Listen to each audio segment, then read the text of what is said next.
Bonsoir à tous et à toutes pour ce live spécial Bachelor. Je suis Chloé Brasil, chargée de communication et de promotion à la direction de communication et de marketing de l'EPF. Je suis aujourd'hui présente avec Katia Garceran, responsable pédagogique du Bachelor Digital et Stratégie d'entreprise, ainsi que Sandrine Pincemin, responsable pédagogique du Bachelor Assistant ingénieur en efficacité énergétique. Je suis également en présence d'Alice Massé et Michael Dakish, qui sont des étudiants du Bachelor en première année et qui nous partageront leur expérience à la fin de ce live. Concernant le live, n'hésitez pas à nous poser des questions, on y répondra au fil de l'eau. Et si on en manque une, on y répondra à la fin. Dans tous les cas, le live sera rediffusé sur YouTube. Voilà. Grosso modo, on va vous présenter rapidement l'EPF. Qu'est-ce qu'un bachelor? Pourquoi un bachelor? Et ensuite, on va attaquer les deux formations. Sandrine, pouvez-vous nous présenter rapidement l'EPF? Oui, bonjour tout le monde. Donc l'EPF, c'est une école traditionnellement une école d'ingénieurs généralistes créée en 1925 et une école qui a été initialement dédiée à la formation des femmes ingénieurs. Donc c'est à partir de 1994 que l'EPF est devenue une école mixte et depuis on ne décline plus son sigle, on ne parle plus d'école polytechnique féminine, mais on utilise l'acronyme EPF. Donc, c'est une école qui propose des formations sur différents campus. Donc, actuellement, il y a 3 campus à l'EPF, un campus parisien, un campus à Troyes et un campus à Montpellier. Chacun de ces campus possède des formations qui sont différentes et ce sont des campus à taille humaine. Donc, le campus de Montpellier, c'est le campus dans lequel je suis et dans lequel se passe le bachelor efficacité énergétique. C'est un campus qui compte à peu près 600 élèves et qui est au cœur de la ville de Montpellier. À Sceaux, donc le campus parisien, il comporte 1400 élèves et c'est un campus qui va bientôt déménager puisque en automne 2022, le campus déménagera sur le site de Cachan. Et c'est un campus qui accueille le bachelor sur le bachelor DSE. Donc, merci Sandrine. Oh, pardon. Non, c'est bon. Merci. Katia, pourquoi choisir un bachelor plutôt qu'un BTS ou un DUT?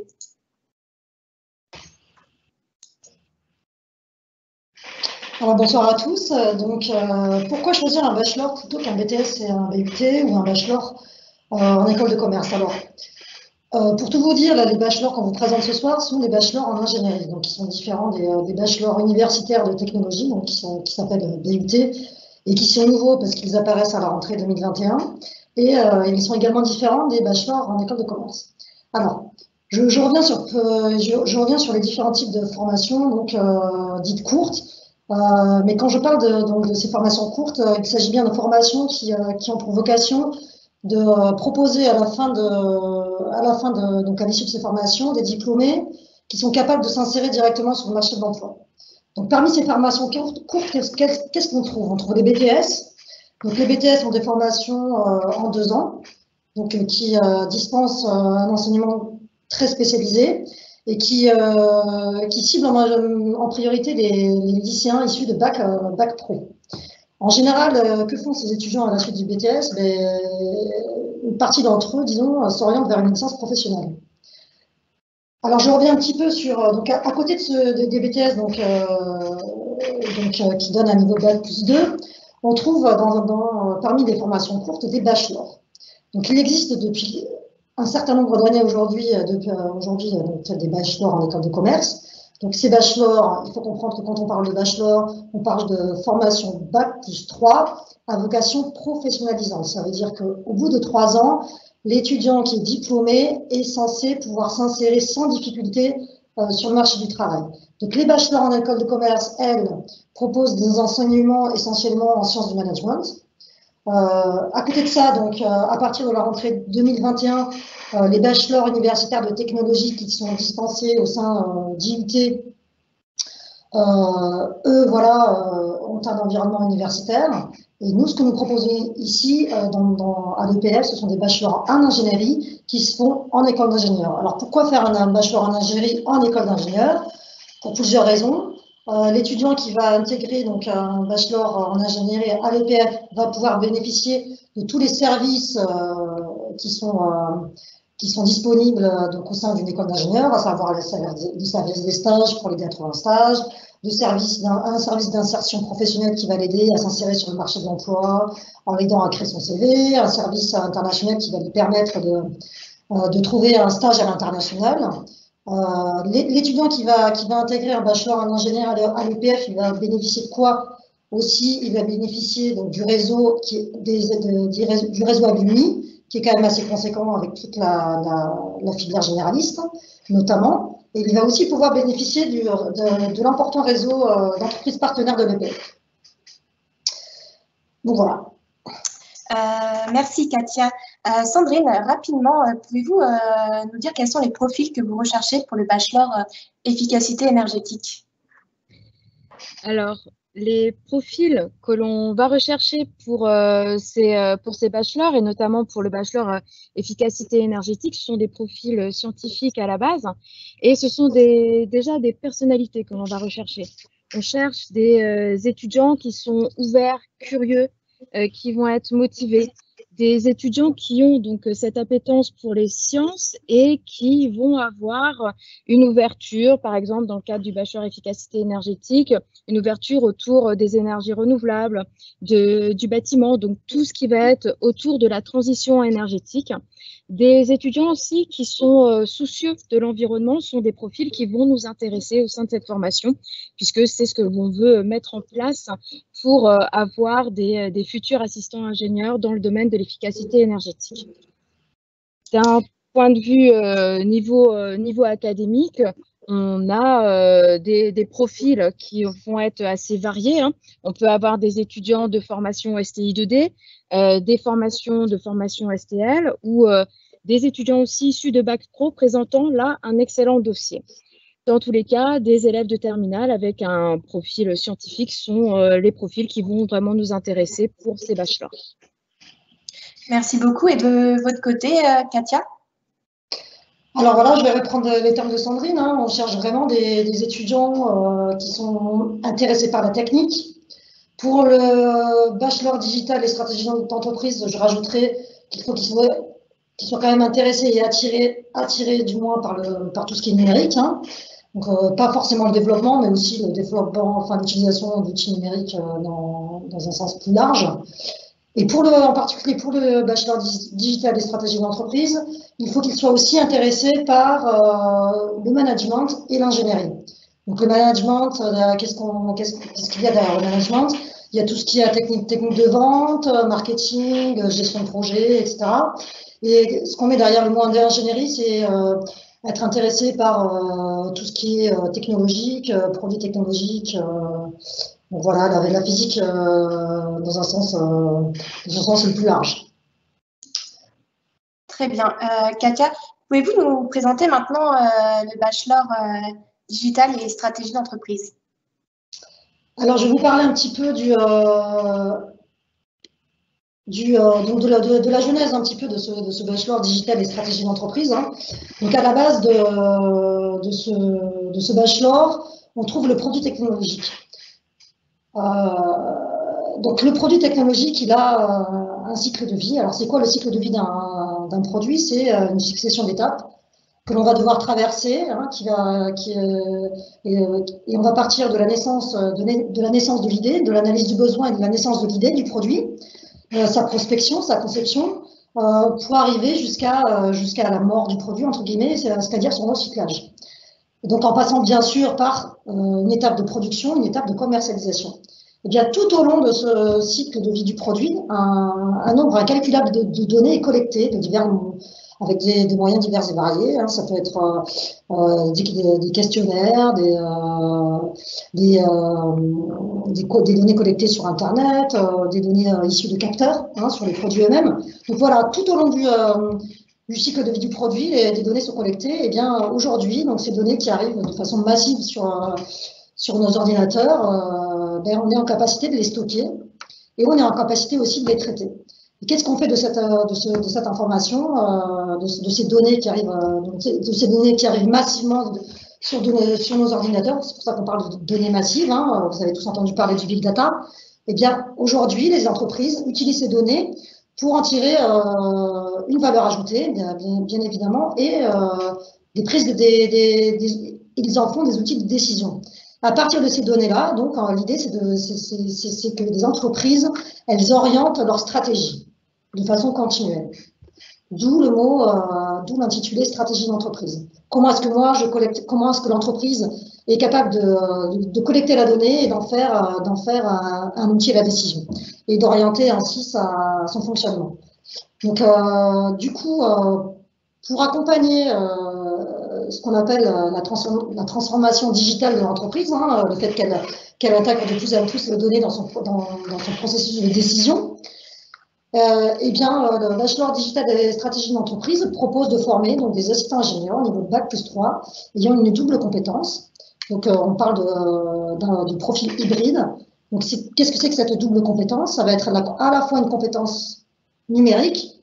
Donc, on va former des Bac plus 3 avec des compétences numériques avancées.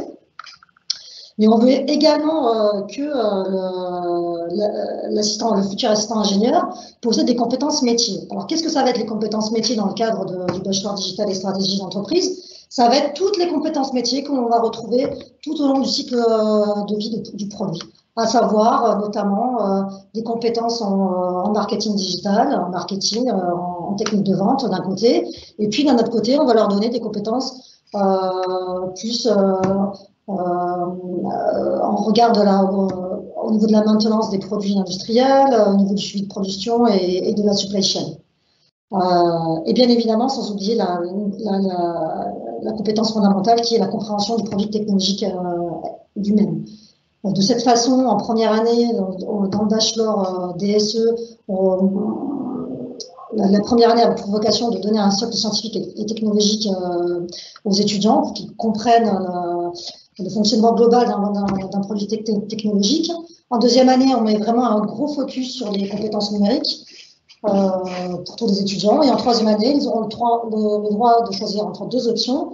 Donc, une option plutôt orientée marketing digital et une deuxième option plutôt orientée soutien opérationnel, englobant le suivi de production, la supply chain et la maintenance. Donc, voilà. Et pour finir, je dirais que ce bachelor est effectué en partenariat avec l'ICD Business School, qui est une école de commerce et de marketing de Paris et sur Toulouse également. Et donc, c'est cette école qui dispensera tous les enseignements en sciences du management dans le cadre de ce bachelor. Merci beaucoup, Katia. Sandrine, pouvez-vous nous présenter à présent le bachelor efficacité énergétique? Alors, le bachelor efficacité énergétique est un bachelor qui, lui, a été créé donc récemment, puisque nous sommes sur la première année de fonctionnement de ce bachelor-là. Et dans la genèse de cette création, en fait, le bachelor a été créé suite à des échanges que l'on a eus avec les entreprises partenaires de l'EPF. Donc, on les a sondés sur leurs besoins. Et le besoin dans l'énergie aujourd'hui est assez fort dans le domaine des assistants ingénieurs. C'est aujourd'hui des fonctions qui ne sont pas occupées et un manque important pour l'entreprise.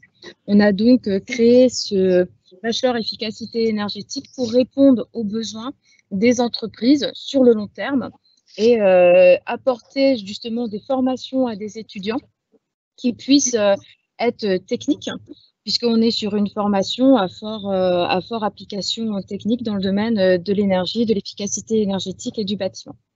Donc, au niveau de la formation, elle se compose donc en 3 années. Une première année qui est une année de base, une année où les étudiants vont avoir le temps de construire leur base de connaissances techniques. Donc, on va avoir les bases mathématiques pour l'ingénieur, on va avoir des sciences physiques, mais on va aussi introduire les premiers éléments autour de l'énergie. Donc, il s'agit de la thermodynamique, d'introduction à l'énergie. Et bien entendu, on va aussi former des futurs assistants ingénieurs qui vont être en entreprise. Donc, les bases de l'entreprise vont être enseignées à ce moment-là. En deuxième année, on va avoir des applications beaucoup plus concrètes et c'est ce qui est recherché par les étudiants et aussi par les entreprises, d'avoir des futurs assistants ingénieurs qui vont être concrets, savoir traiter directement des problématiques. Et pour cela, on va utiliser un Energy Lab. Donc, c'est le bâtiment que vous voyez sur le slide et aussi le bâtiment qui est derrière moi sur mon fond d'écran. Cet Energy Lab, c'est un bâtiment à énergie positive qui est déconnecté du réseau et qui va être une plateforme expérimentale tant pour la recherche au sein de l'école PF, mais aussi pour la formation et la formation du bachelor efficacité énergétique. Donc, dans cette plateforme, les étudiants vont pouvoir travailler autour de solutions de pilotage de l'énergie, gestion de l'énergie, optimisation des flux énergétiques et trouver des stratégies qui soient les plus adaptées. Donc, c'est un bâtiment qui est basse consommation avec des matériaux respectueux de l'environnement. Donc, vraiment dans les démarches que l'on peut avoir au sein de ce bachelor efficacité énergétique. Ensuite, la dernière année, la troisième année de formation, on continuera de travailler avec cet Energy Lab, mais on aura aussi une approche qui sera différente puisque la formation sera totalement une formation par projet avec des réponses à apporter sur différentes problématiques qui sont posées. Donc, comment est-ce que j'apporte une solution à un besoin énergétique? Comment est-ce que je fais des actions de maintenance préventive? Comment est-ce que j'assure un suivi en lien avec les réglementations et les évolutions des réglementations, etc. Donc, toutes ces étapes vont nous permettre d'apporter du concret.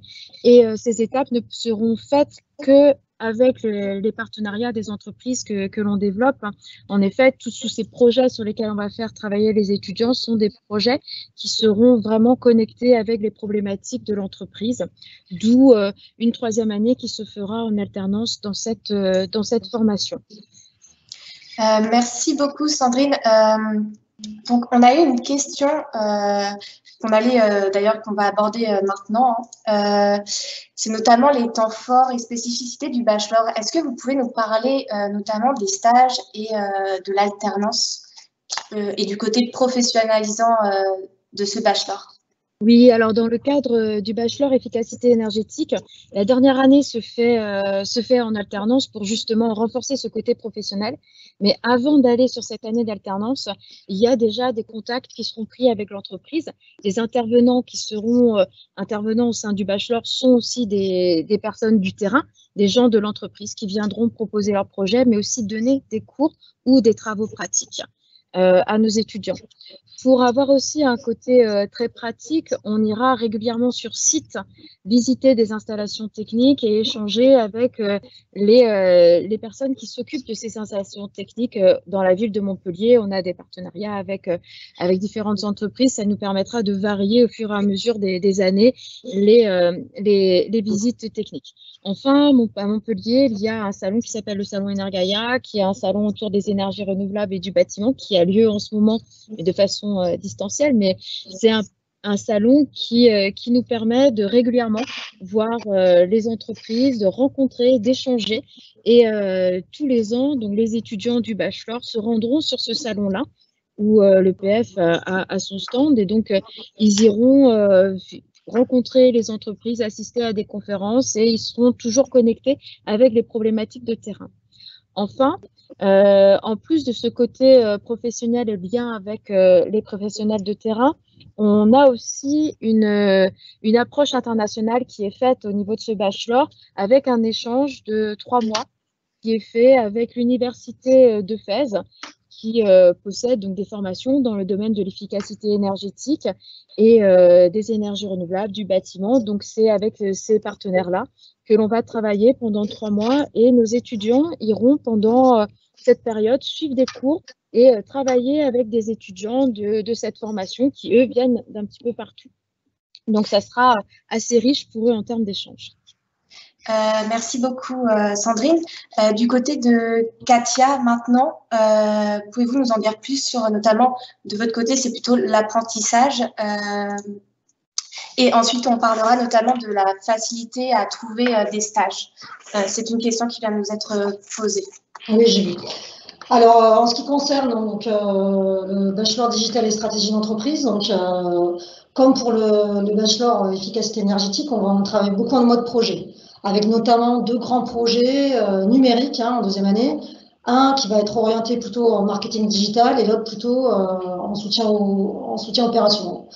Donc, encore une fois, donc, je le répète, le partenariat avec l'ICD Business School nous permet d'avoir des enseignements en sciences du management de qualité qui seront pour la plupart prodigués en anglais.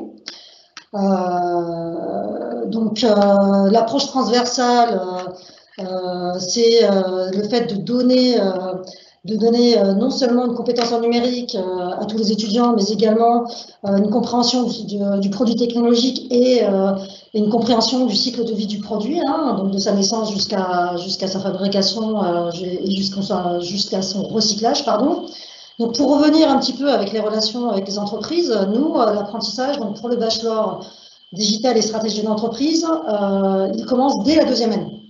Donc, la première année se fait sous statut étudiant et l'apprentissage donc commence dès la deuxième année et se poursuit en troisième année. Donc, ce qui permet vraiment de professionnaliser l'étudiant au maximum puisqu'il sera donc en entreprise quasiment au bout d'un an de formation, dès la deuxième année. Et donc 2 mots sur donc est-ce que l'école aide à trouver des stages et les entreprises pour l'apprentissage? Alors pour les stages, oui, il y a un service des stages, et puis encore une fois, il y a le réseau partenaire des entreprises de l'école qui peut aider. Ensuite, en ce qui concerne l'apprentissage, comment ça se passe? En général, c'est plutôt l'étudiant qui va rechercher dans un premier temps une entreprise.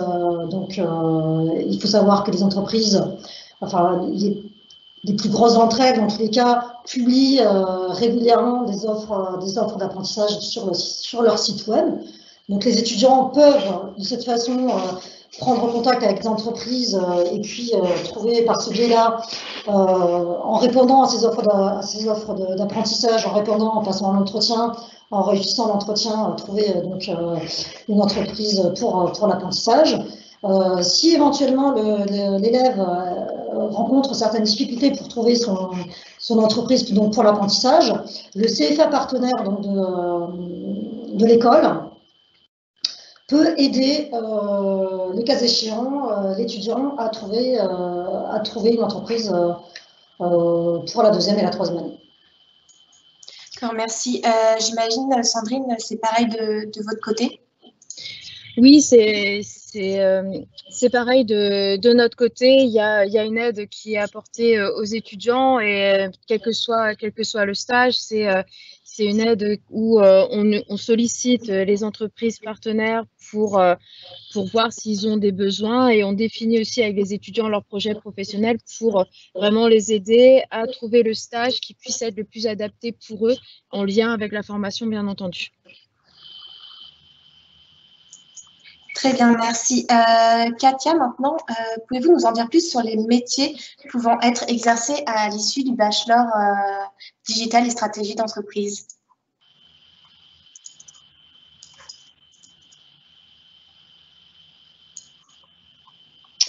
Alors, les métiers qui sont visés par le bachelor digital et stratégie d'entreprise, alors voilà, couvrent un spectre assez large, vous avez bien compris. Alors, ce qu'il faut comprendre, c'est que derrière ce bachelor digital et stratégie d'entreprise, il faut tout le temps, on trouve dans tous les métiers qui sont ciblés une composante digitale, c'est-à-dire numérique, qui est quand même assez forte, qui est quand même le cœur de la formation. À côté de ça, donc voilà, on parle de double compétence. Donc alors on va s'orienter donc à l'issue des 3 ans donc, de formation, vers quel type de métier les étudiants vont pouvoir s'orienter. Alors déjà, il y a le métier d'assistant manager projet digitaux que tous les étudiants vont pouvoir cibler. Alors, c'est quoi ce métier d'assistant manager de projet digitaux? C'est comment c'est intégrer une entreprise et l'accompagner dans sa transformation digitale. C'est-à-dire comment… Alors, c'est quoi la transformation digitale? C'est faire en sorte d'intégrer tous les outils numériques d'une entreprise et en faire un seul, pour pouvoir exploiter les données et centraliser le stockage et le traitement des données en un seul endroit. Donc, À la fin des 3 ans, quelle que soit l'option choisie en 3e année, tous les futurs diplômés pourront s'orienter vers ce type d'emploi. Ensuite, en fonction des choix qui vont être faits en 3e année, donc je rappelle, hein, le premier choix, ça va être marketing digital, donc plutôt orienté marketing et vente de produits technologiques. Et la deuxième option, je le rappelle, hein, ça s'appelle soutien opérationnel, donc ça va être plutôt orienté supply chain, production et maintenance. Alors pour ceux qui auraient choisi l'option marketing digital, alors eux, ils vont pouvoir s'orienter facilement vers des postes d'assistant data marketing. Alors ça, c'est quoi? C'est voilà, comment est-ce que je traite, je manipule la donnée marketing pour en tirer une information qui va m'aider à prospecter plus facilement des clients, par exemple. Ensuite, c'est les étudiants qui auront choisi donc l'option marketing digital pourront s'orienter vers les métiers de chargé d'affaires. Métier de chargé d'affaires, donc c'est quoi? C'est la vente de produits. Là, en l'occurrence, ce sera la vente de produits technologiques. Et puis, ceux qui se sont orientés vers l'option soutien opérationnel, quant à eux, ils vont pouvoir viser deux métiers principalement. Alors, la liste n'est pas exhaustive, hein, mais alors ils vont pouvoir s'orienter vers 2 métiers, comme par exemple assistante ingénieur maintenance et assistante ingénieur production. D'ailleurs, Katia, à ce sujet, il y a une question. Pouvez-vous nous en dire plus sur les cours prévus dans la spécialité soutien opérationnel? Sur les quoi? Les cours qui sont prévus dans le cadre de la spécialité soutien opérationnel. Alors, soutien opérationnel, vous avez énormément de... Alors, vous avez de la configuration, de la mise en exploitation, du déverminage, l'accompagnement des clients, aussi la formation des clients, un petit module sur les coûts d'exploitation. Ensuite, il y aura un module de suivi d'exploitation, un module autour de la maintenance et du monitoring, un module sur les filières de recyclage, et puis un petit module sur les retours de clients et la capitalisation d'expérience. Merci beaucoup, Katia. Sandrine, pouvez-vous nous expliquer les métiers qui sont ciblés par le bachelor efficacité énergétique? Oui, donc les métiers proposés ciblés par le bachelor efficacité énergétique sont aussi multiples. Et ce qu'il ne faut pas oublier, c'est que au niveau de ce bachelor, donc il répond à un besoin d'entreprise. Donc certains de ces métiers ne sont pas encore listés parce qu'ils sont encore en cours de création auprès de ces entreprises-là. Bien entendu, ça sera soumis à évolution. Donc, sur l'aspect le plus classique, ça va être le métier d'assistant ingénieur. Donc, ça va être aussi aider l'ingénieur dans le pilotage et la gestion de ses projets, le suivi de ses chantiers, être présent sur le terrain, faire de la remontée d'informations. Donc, ce métier d'assistant ingénieur est un métier très riche et avec énormément d'évolutions à la clé. Ensuite, on a d'autres métiers qui vont se renforcer au fur et à mesure. Donc, consultant en énergie-environnement, c'est-à-dire proposer des solutions qui puissent être adaptées aux besoins et pouvoir mettre en place ces solutions, faire en sorte qu'une résidence, par exemple, qui consomme trop d'énergie, puisse présenter un bilan énergétique qui puisse être beaucoup plus satisfaisant, améliorer les performances de cette résidence. Ça correspond aussi aux enjeux à l'échelle nationale. Donc, on est sur des réponses autour du souhait de la France de faire sa transition énergétique. Donc, c'est des métiers qui apportent ces réponses-là. Ensuite, dans les exemples qu'on vous a mis, donc auditrice de réseau et de système énergétique, c'est-à-dire faire du suivi du bilan, faire de l'audit énergétique pour faire en sorte d'améliorer toujours les performances et proposer des solutions qui puissent être adaptées.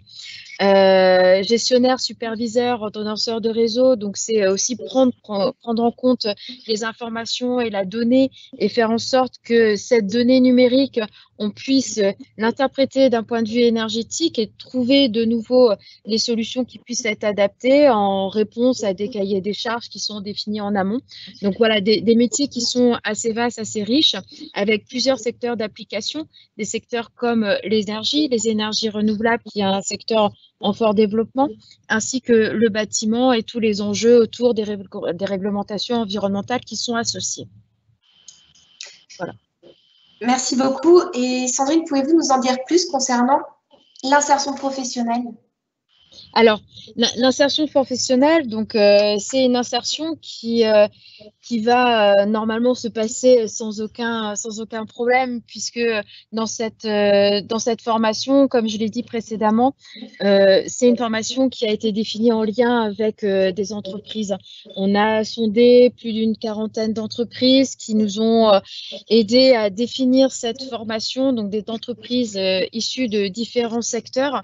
Donc, voilà, ils ont, eux, identifié leurs besoins en interne. Donc, l'insertion se fera dans plusieurs types de structures. Et en ça, la 3e année en alternance nous aidera aussi à consolider cette insertion pour les futurs diplômés. Merci. Katia, de votre côté, pouvez-vous nous en dire plus également?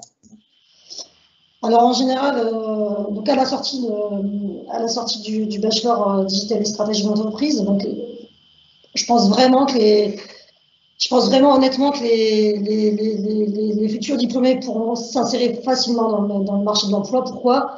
Parce qu'aujourd'hui, on sait tous que les compétences numériques sont énormément recherchées. Et là, la plus-value du bachelor, de ce bachelor-là en tout cas, c'est d'apporter une compétence en plus, une compétence métier, et ce type de profil hybride sont particulièrement recherchés parce que rares sur le marché du travail. Et donc voilà, je rajouterais qu'à l'issue des 3 ans de bachelor et sous condition de niveau, on n'en a pas parlé tellement tout à l'heure parce que j'ai pas eu l'occasion de l'aborder, mais les bachelors peuvent, s'ils le souhaitent, continuer donc vers le programme ingénieur de l'EPF et sous condition de niveau bien évidemment, et d'un autre côté rejoindre le programme grande école de l'ICD. J'imagine que c'est pareil de votre côté, Sandrine? Oui, oui, c'est pareil du côté du bachelor efficacité énergétique, possibilité d'intégrer soit la majeure énergie environnement qui est dispensée sur le campus de Montpellier, ou bien la formation autour de la donnée qui est aussi dispensée sur Montpellier. Donc 2 formations qui sont connexes et que les étudiants peuvent bien entendu suivre après ce bachelor efficacité énergétique.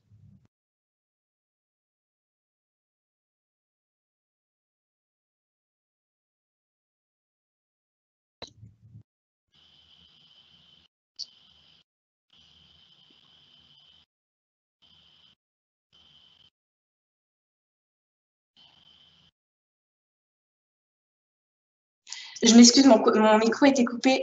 Oui, donc je reprends. Sandrine, pouvez-vous nous expliquer les caractéristiques des diplômés du bachelor efficacité énergétique? Oui, alors on a plusieurs compétences techniques qui ont été retenues. L'efficacité énergétique, c'est un sujet qui est très vaste, donc il a fallu quand même restreindre pour avoir une formation qui puisse être cohérente pendant ces 3 années.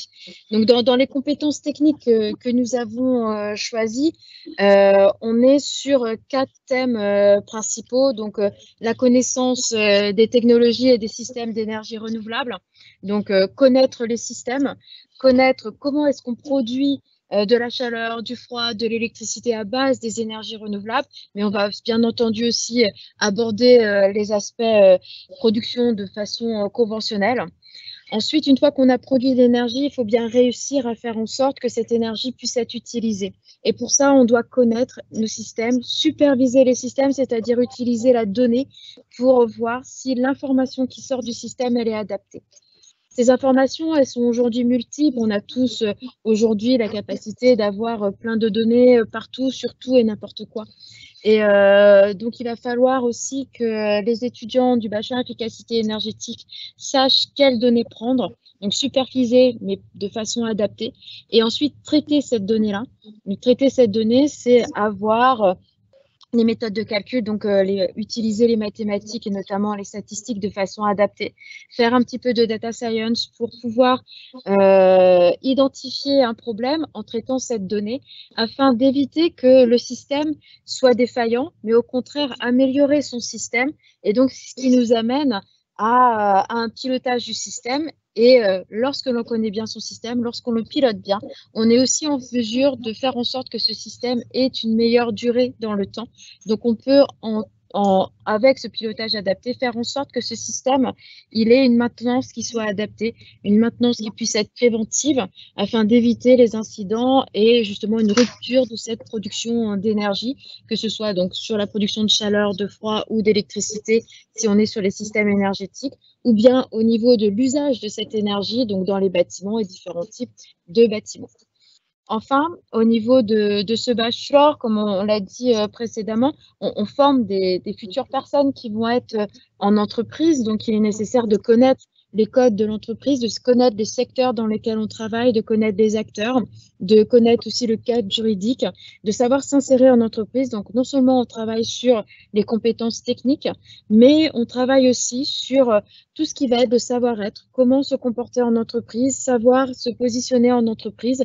Donc ça rentre aussi dans nos compétences transversales, ces aspects qui sont moins techniques, mais tout aussi importants pour une insertion qui puisse être adaptée au sein de l'entreprise dans le futur. Merci beaucoup. Katia, qu'en est-il du côté des diplômés du bachelor digital et stratégie d'entreprise? Alors, les diplômés du bachelor DSE vont avoir les compétences technologiques qui vont leur permettre donc, de décortiquer le fonctionnement d'un produit technologique. Hein. On comprend bien que s'ils vont vendre s'ils s'orientent vers de la vente, vers des postes de chargé d'affaires, pour mieux vendre un produit technologique, ils vont mieux comprendre comment il fonctionne. De la même façon, pour pouvoir comprendre les données de maintenance, ils vont mieux comprendre comment le produit technologique fonctionne. Donc voilà. Donc à l'issue du bachelor, les compétences technologiques pour cette compréhension-là, elles vont être acquises. En ce qui concerne les compétences techniques, donc qu'est-ce qu'ils vont acquérir? Et ça, c'est surtout au cours de la deuxième année, hein, qui est plus orientée numérique. Ils vont savoir comment collecter, stocker et traiter des données. Donc, comme pour l'autre bachelor, il va y avoir un petit peu de data science. Donc derrière, ça veut dire quoi? Ça veut dire la statistique, comment est-ce que je fais un petit peu de prédiction à partir de mes données. Hein. Puis alors, donc à côté de ça, c'est pas que de la traitement de données hein, qu'on va donner comme compétence pendant la deuxième année. Ça va être aussi savoir utiliser les logiciels de gestion de données, hein, les ERP. Qui sont présents dans quasiment toutes les entreprises aujourd'hui. Donc ça va être l'utilisation, savoir utiliser les ERP, mais aussi savoir utiliser les logiciels de gestion de données que l'on trouve encore une fois dans le cycle de vie du produit, donc, comme par exemple la gestion de production assistée par ordinateur, les outils de gestion de production assistée par ordinateur, GPAO. Ça peut être aussi savoir utiliser un logiciel de gestion de données de clients qu'on appelle communément CRM. Voilà, pour les compétences techniques qui vont être pour la plupart acquises en deuxième année. Et donc, tout au long du cursus, il va y avoir, donc c'est pas forcément pendant la spécialisation en marketing digital, mais même en première et en deuxième année, il va y avoir des petits modules en sciences du management, de façon à ce que tout le monde, au bout des 3 années, ait des connaissances de base en sciences du management, hein, notamment les connaissances, tout le monde aura, dans tous les cas, des connaissances de base en marketing, en gestion de projet, en budgétisation, en suivi des coûts. Et enfin, je rebondirai sur ce que disait Sandrine pour le bachelor efficacité énergétique. Bien évidemment que les compétences comportementales pour nous, en particulier à l'EPF, sont très importantes. Hein. On demande aux étudiants de maîtriser dans tous les cas l'anglais professionnel. Hein. On demande à ce qu'ils obtiennent à la fin des 3 années un niveau B2 en anglais. Hein. On leur demande de savoir collaborer parce qu'en entreprise, on ne travaille pas seul. Donc, il y a énormément. Donc, pour leur apprendre à savoir collaborer et travailler en équipe, on les fait énormément travailler en mode projet. Merci beaucoup. Sandrine, pouvez-vous nous expliquer les modalités d'inscription et conditions d'admission assez rapidement pour qu'on ait le temps d'écouter ensuite les étudiants? Très bien. Donc, d'une façon très, très rapide, après, il ne faudra pas hésiter à nous recontacter si jamais ces aspects sont passés trop rapidement. L'inscription, ça se passe sur Parcoursup. Donc, il y a l'inscription doit être faite avant le 11 mars 2021. Donc, il faut aller dans la partie formation EPF ou dans les parties formation d'ingénieur, formation Bac+3. Donc, ici, on est sur le groupe Avenir Bachelor. Et il faut choisir le ou les bachelors EPF. Ça ne compte que pour un seul vœu si vous prenez les 2 bachelors EPF. À la suite de ça, donc, si vous êtes admissible pour rentrer à l'EPF, donc il y a des épreuves orales qui sont proposées. Donc, c'est des épreuves que voilà, vous serez convoqués sur ces épreuves-là vers le mois d'avril.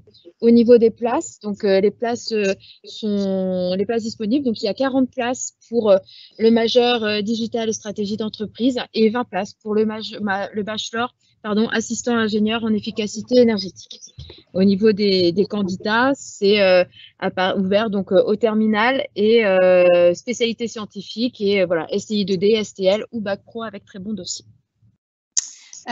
Katia, est-il possible d'intégrer les 2 bachelors après un Bac+1 ou un Bac+2, pareil, assez rapidement? Oui, je vais être très rapide. Alors oui, c'est tout à fait possible d'intégrer les 2 bachelors après un Bac+1 et un Bac+2. Donc, il suffit de vous connecter sur le portail Avenir Plus et donc avant le 22 mai 2021, s'il vous plaît. Et donc, après ça, il y aura une étude du dossier scolaire, du terminal et du parcours post-bac.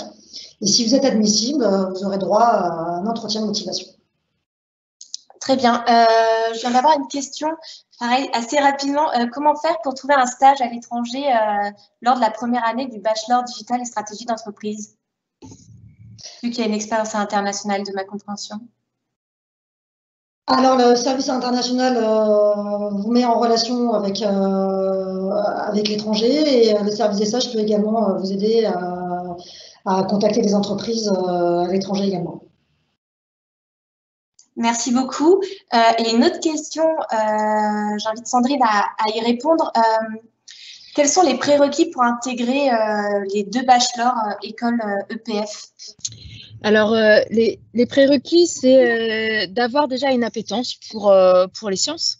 C'est un prérequis qui est important. Avoir peut-être déjà commencé à réfléchir à son projet professionnel, ça peut nous aider justement. On vous entend mal. Katia, je vous laisse prendre la parole le temps que Sandrine revienne sur notamment les prérequis en maths. Alors, c'est bon, là, j'ai le… Oui, c'est bon, pardon. Sur les prérequis en maths, alors on cherche vraiment des profils qui ont une appétence pour les sciences. Hein. Ça, c'est clairement, si vous vous demandez est-ce que je fais pour un bachelor, est-ce que je fais pour une licence, etc. Le bachelor, il a vraiment une vocation professionnalisante. Donc, vous allez mettre, si je peux me permettre, les mains dans le cambouis dès le début. Vous allez apprendre en mode projet, vous allez apprendre en faisant les choses. Il faut comprendre que dans un bachelor, voilà, les cours sont très appliqués, ce ne sont plus des cours théoriques comme ceux que vous faites peut-être en terminale. Donc voilà, il faut vraiment le comprendre. Et comprendre qu'au bout des 3 ans, eh bien, vous aurez assez de compétences pour vous orienter sur le marché du travail. Donc voilà, dans l'idée, si vous avez une appétence pour les sciences, si vous êtes attiré par le marché du travail et que vous avez envie d'y aller assez rapidement, voilà, n'hésitez surtout pas. Et en termes de niveau de mathématiques, si c'est ça la question, n'ayez pas peur. Les mathématiques sont abordables et sont très appliquées en première année. Donc voilà. D'accord, merci beaucoup. Nous allons passer maintenant aux échanges avec les étudiants. Michael, tout d'abord, pouvez-vous nous expliquer rapidement votre parcours? Oui, bonsoir tout le monde. Donc, mon parcours, c'est simple, j'ai fait un bac S il y a 2 ans et j'ai postulé pour rentrer à l'EPF, mais dans la formation généraliste l'année dernière, du coup. Et cette année m'a pas spécialement plu et ça me correspondait pas vraiment, donc j'ai voulu me réorienter. Et le bachelor efficacité énergétique ouvrait cette année, donc ça a été parfait pour ma réorientation. Donc après avoir suivi donc cette formation généraliste pendant un an, je suis à présent dans le bachelor efficacité énergétique. Merci beaucoup. Alice, pouvez-vous également vous présenter rapidement et nous expliquer votre parcours? Alors moi, du coup, je m'appelle Alice Massé, j'ai 18 ans. L'année dernière, j'étais en terminale ES, donc économique et sociale, mais maintenant, ça n'existe plus. Option art et spécialité mathématiques à Emmanuel Mounier à Châtenay-Malabry, dans le 92. Et voilà. Merci beaucoup. Et du coup, vous avez intégré le bachelor digital et stratégie d'entreprise. Voilà, c'est ça. Michael, pourquoi avoir choisi d'intégrer le bachelor efficacité énergétique? Eh bien, du coup, j'ai choisi d'intégrer ce bachelor pour la principale raison qui est le contenu de la formation, on va dire. C'est-à-dire que c'est un contenu beaucoup plus pratique qu'une formation généraliste, comme je faisais l'année dernière, qui est beaucoup plus théorique. Et aussi pour sa 3e année qui est en alternance, qui est quelque chose qui m'intéresse parce que j'ai envie d'avoir un premier rapport avec le monde du travail, on va dire. Et aussi, ce qui me plaît pas mal, c'est le séjour qu'on va avoir à l'étranger pendant notre 2e année, grâce aux différents partenariats de l'EPF. Merci beaucoup. Alice, pouvez-vous nous expliquer un peu plus pourquoi avoir choisi d'intégrer le bachelor digital et stratégie d'entreprise? Donc, premièrement, je voulais beaucoup l'intégrer parce qu'il y a énormément de concret. Dès la première année, on a un stage en fin d'année de 12 à 16 semaines, donc c'est très attirant pour moi d'aller directement dans le concret parce que je suis très attirée par le monde du travail.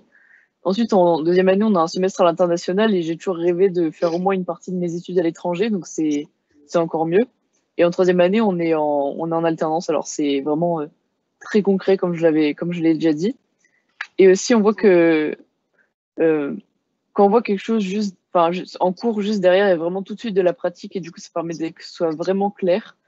Et quand j'étais allée faire les portes ouvertes l'année dernière à l'EPF, je voyais les élèves qui étaient vraiment épanouis dans la formation, alors ça m'a donné vraiment envie d'y aller. Voilà. Merci beaucoup. Alice, comment s'est passée votre inscription? Vous avez passé un entretien d'admission? Comment ça se passe à ce niveau-là? Du coup, moi, j'ai pas eu à faire l'entretien d'admission parce que j'ai été admise d'office grâce à mes notes. Mais sinon, j'ai été admise via Parcoursup sur dossier. Voilà. D'accord. Katia, du coup, pouvez-vous nous en parler un peu plus de tout ce qui est admission et entretien d'admission notamment? Alors, comment ça se passe donc après l'étude de dossier, si vous êtes sélectionné, donc vous êtes convié à un entretien. Donc c'est essentiellement un entretien de motivation, hein. C'est-à-dire qu'on va chercher à savoir pourquoi, quelles sont vos motivations pour intégrer le bachelor. On va vous poser certaines questions, vous y répondrez. Bon, ça ressemble plus à un petit entretien d'embauche, hein, sans être méchant pour autant, hein. Bien sûr, n'ayez pas peur de l'entretien. Mais c'est vraiment pour voir voilà, si le bachelor va vous convenir, pour voir si vous êtes intéressé. Voilà, en général, ça se passe bien. Merci beaucoup. Et Sandrine, de votre côté, puisque Michael, vu qu'il a fait une admission suite à la formation ingénieur généraliste, il n'a pas passé d'entretien d'admission, pouvez-vous nous en dire plus? Donc, au niveau de l'admission, ici, sur le bachelor efficacité énergétique, donc oui, il y a aussi cet entretien qui a lieu. Donc, je reprendrai les mots de Katia, hein, faut pas avoir peur de ces entretiens. Ce sont vraiment pour nous des moyens de connaître votre motivation, de savoir pourquoi ce bachelor et comment on va pouvoir vous intégrer dans cette formation et si on est bien en phase entre nous, ce qu'on propose et vous, vos attentes. Donc, c'est vraiment un entretien qui nous permet aussi de nous connaître. Merci beaucoup. Je vais reprendre avec Alice. Qu'est-ce qui vous plaît le plus dans votre bachelor? Alors moi, ce qui me plaît le plus déjà, c'est que l'administration et les professeurs sont très très bienveillants envers les élèves. Donc on se sent vraiment entouré et porté. Enfin, les profs, ils sont pas dans le but de nous rabaisser comme des fois au lycée, il peut y avoir des profs un peu bizarres pour faire ça. Les cours sont très portés sur l'actualité et sur le monde de demain, donc ça aussi, ça m'attire énormément, sachant que j'adore tout ce qui est innovation, futurisme, enfin tout ce qui est futuriste, etc. Et voilà, surtout la bienveillance des profs et de l'administration, c'est vraiment le point principal pour moi. Merci. Et de votre côté, Michael? Oui, pour rejoindre Alice, c'est vrai que nous aussi, étant donné que c'est une nouvelle formation sur le campus de Montpellier, c'est vrai qu'on a l'administration, des gens, beaucoup de gens derrière nous qui sont là pour nous faire nous sentir à l'aise, quoi. Et sinon, ouais, moi, ce qui me plaît beaucoup, c'est le côté beaucoup plus concret de la formation et le fait qu'on puisse avoir le choix d'ici la troisième année de soit continuer sur des études en réintégrant le cycle ingénieur ou soit directement partir sur le monde du travail. Et même si on choisit cette option-là, on pourra par la suite quand même reprendre des diverses études ou formations pour repartir sur d'autres façons de travail. Merci. Alice, que diriez-vous à un lycéen qui souhaite intégrer le bachelor? Alors, je dirais que la formation, elle a été créée suite à une forte demande des entreprises, justement, comme vous l'avez dit précédemment, qui souhaitent intégrer dans leurs équipes des employés hybrides, c'est-à-dire des employés qui ont à la fois des connaissances techniques et des connaissances commerciales. Donc, en fait, en intégrant le bachelor, c'est s'assurer d'avoir forcément un emploi derrière qui nous attend. Voilà. Merci beaucoup. Michael, qu'en est-il de votre côté? Que diriez-vous à un lycéen qui souhaite intégrer le bachelor efficacité énergétique? Eh bien, je dirais qu'il a raison parce que c'est une formation qui est très plaisante, mais d'abord, ouais, je lui demanderais quand même quel type de formation il veut faire. Est-ce que il veut se lancer dans des études longues? Dans ce cas-là, je lui déconseillerais un petit peu parce que c'est pas spécialement que des études qu'on va faire, mais s'il veut toucher un petit peu au monde professionnel ou avoir des études pas trop longues avec plus ou moins, comme j'ai pu le dire, possibilité de continuer ses études ou non, je lui conseillerais vivement le bachelor parce que c'est une formation très complète et qui nous permet donc ouais d'intégrer le monde du travail rapidement en ayant des bonnes connaissances générales et techniques. Merci beaucoup. On a une question pour Alice. Quel cours avez-vous suivi avec l'ICD? Comment est l'ambiance dans l'école de l'ICD? Comment ça se passe? Alors, c'est très, du coup, comme je le disais, c'est assez, les profs sont très bienveillants. Pour le moment, on a eu beaucoup d'anglais et la professeure, Madame Zeloff, est vraiment superbe. Elle nous fait vraiment des applications très concrètes comme pour s'entraîner à des entretiens d'embauche en anglais. Vraiment beaucoup d'exercices et elle revoit un peu les bases aussi, vu que des fois on a tendance un peu à délaisser au lycée. Donc là, c'est vraiment super. En marketing et en management, pareil, les cours ils sont vraiment très intéressants. D'ailleurs, demain, j'ai mes projets de fin de semestre qui sont là, donc ça permet vraiment de concrétiser la chose. Là, en marketing, on doit par exemple faire comme si on allait créer une start-up et du coup définir un peu tout le procédé marketing qu'on doit utiliser pour ça. Et côté management, la prof, elle nous laisse vraiment libre cours à la créativité, à comment manager une équipe en 2035, comme aussi c'est le sujet du projet. Donc oui, vraiment, les cours à l'ICD sont vraiment super. Merci beaucoup. Sandrine est revenue parmi nous. Du coup, je vais lui reposer la question vis-à-vis des prérequis pour le bachelor efficacité énergétique. Oui, donc oui, j'ai été coupée tout à l'heure, il y a eu une coupure de mon réseau. Donc les prérequis pour entrer dans le bachelor efficacité énergétique, donc c'est d'avoir une appétence sur les matières scientifiques et techniques, donc une envie d'aller plutôt vers les matières comme les sciences physiques que l'on découvre au lycée. Faut aimer quand même un petit peu les maths, même si on n'en fera que finalement en première année et pour se donner les bases de la formation, en tout cas les bases techniques pour la suite. Et voilà, aimer aussi et avoir envie d'aller sur des choses concrètes, de découvrir les systèmes énergétiques, ne pas avoir peur de toucher les systèmes, c'est même avoir envie de le faire puisqu'on aura aussi des travaux de type travaux pratiques expérimentaux sur des installations pour justement comprendre comment fonctionne, comment est-ce qu'on produit de la chaleur, du froid, comment fonctionne l'électricité, et on ira beaucoup plus loin de ce qui a pu être fait pendant les années lycée. Merci beaucoup. Je pense qu'on arrive à la fin de ce live. Je vous remercie à tout le monde pour la participation à cet événement. Ce dernier sera rediffusé, bien sûr, sur YouTube et vous pourrez y accéder à tout moment. Je vous remercie à tous et je vous souhaite une excellente soirée. Au revoir.